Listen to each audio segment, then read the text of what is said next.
Hola, ¿qué tal? Mi nombre es Alejandra Lorena Rebollo Benzaga, estudiante de la Universidad Privada Franz Tamayo.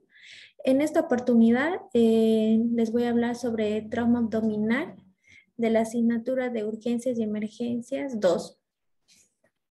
Vamos a tocar muchos puntos, pero antes de introducirnos a este tema, es muy importante este, la evaluación integral del paciente, ya sea independientemente del mecanismo de lesión que ha sufrido el paciente, siempre hay que realizarle el ABCDE y tener esto muy presente en la evaluación primaria y secundaria.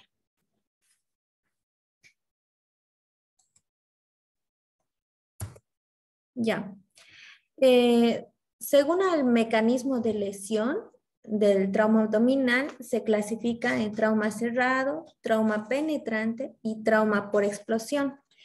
En cuanto al trauma cerrado, es muy importante tomar en cuenta la cinemática del trauma y la mayor parte donde hay que describir el accidente de tránsito y tomar en cuenta la buena utilización de los tipos de fijación, ya sea el collarín, el uso de cinturón de seguridad, órganos intraabdominales que van a estar afectados. Entonces hay que saber muy bien eso, tomar muy en cuenta y realizar la evaluación primaria, que sería el ABCDE, pero sobre todo tomar en cuenta C, que es la valoración más que todo, sobre todo en abdomen, para observar si encontramos alguna lesión asociada a dispositivos de seguridad, ya sea al cinturón de seguridad, si el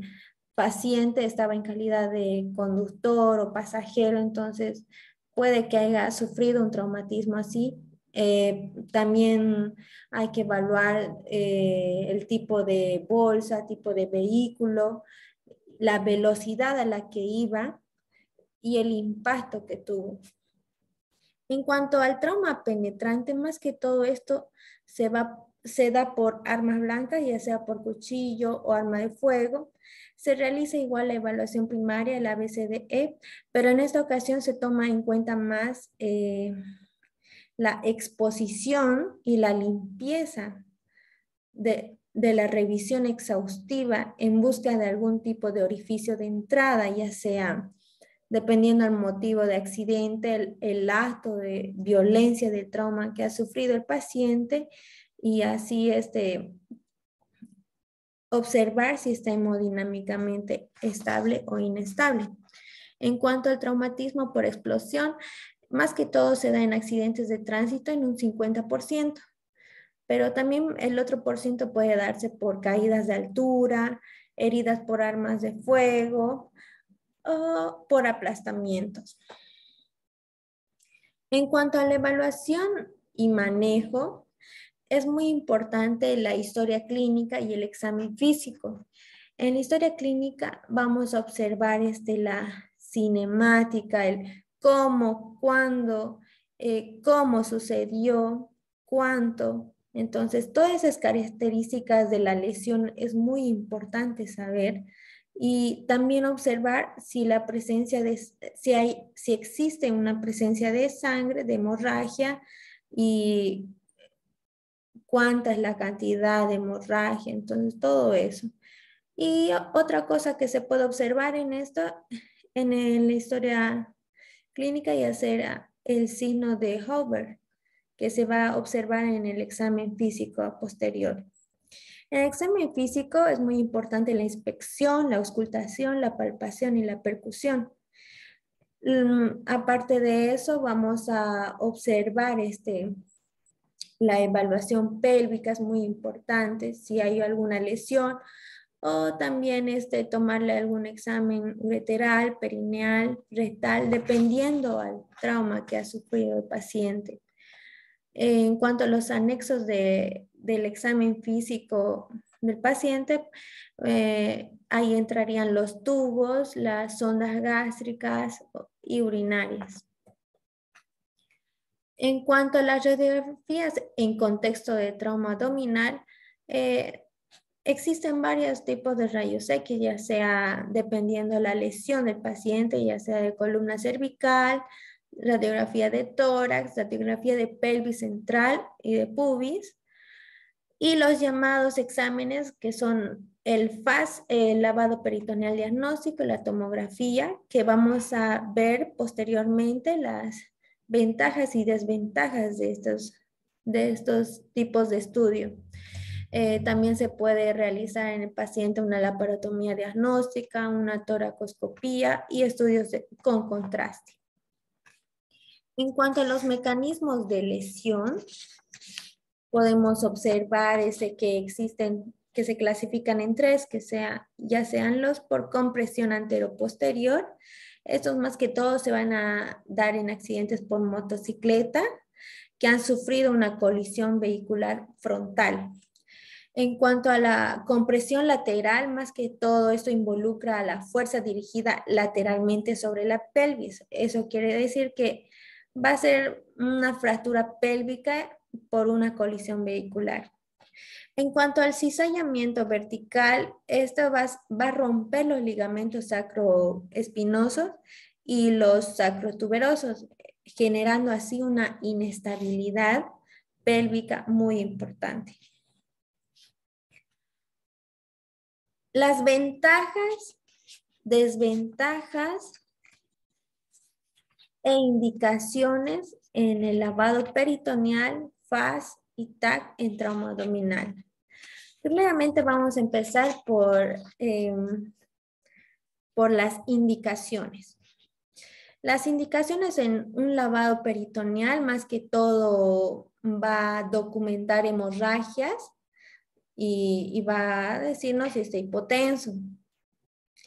En cuanto al FAST, se va a evidenciar este líquido y también si el paciente está hipotenso.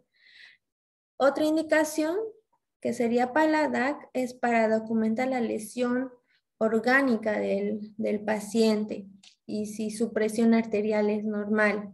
Entonces, esas serían las indicaciones. En cuanto a las ventajas en el lavado peritoneal, una de las ventajas es que es un diagnóstico rápido, todos los pacientes, o sea, se le puede realizar en un 98% de sensibilidad y detecta lesiones de intestino.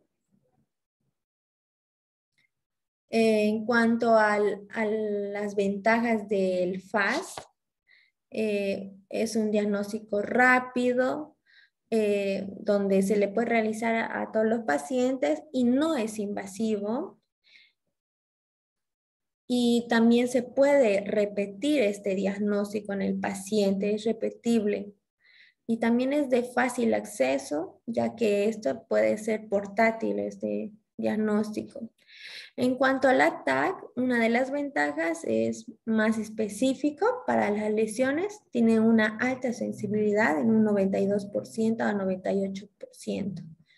En cuanto a las desventajas al lavado peritoneal, es invasivo, esa sería una de sus desventajas mayores, y su especificidad es muy baja, entonces no detecta lesiones en el diafragma o retroperitoneo. En cuanto al FAS, es un operador dependiente, entonces, o sea, esa sería su desventaja, o sea, va a depender del operador que haga este diagnóstico y la experiencia del operador. Entonces, y en cuanto al ATAC, una de las desventajas es muy costoso y también lleva tiempo y no detecta las lesiones del diafragma, intestino o algunas de páncreas. Y es muy requerible para esto el traslado del paciente. Entonces, esa sería una de las desventajas. En cuanto a la intubación de secuencia rápida, este es un proceso utilizado para asegurar la vía aérea del paciente que está con riesgo elevado, ya sea de broncoaspiración, regurgitación, mediante la colocación de un tubado de tórax endotraqueal en salas de emergencias y de operaciones. Esta intubación consiste en la inserción de un tubo orotraqueal con el fin de ventilar, oxigenar, aspirar y proteger el árbol bronquial, que es lo que más queremos nosotros. Entonces, para este procedimiento es muy importante la administración de un hipnótico, un relajante neuromuscular para facilitar este procedimiento, que es la intubación orotraqueal. Las contraindicaciones serían en pacientes con apnea o con una obstrucción de vía aérea superior. Entonces, esos pacientes estarían contraindicados para este procedimiento. Esta es la bibliografía de la cual se sacó la información. Eso sería todo. Gracias por su atención. Hasta luego.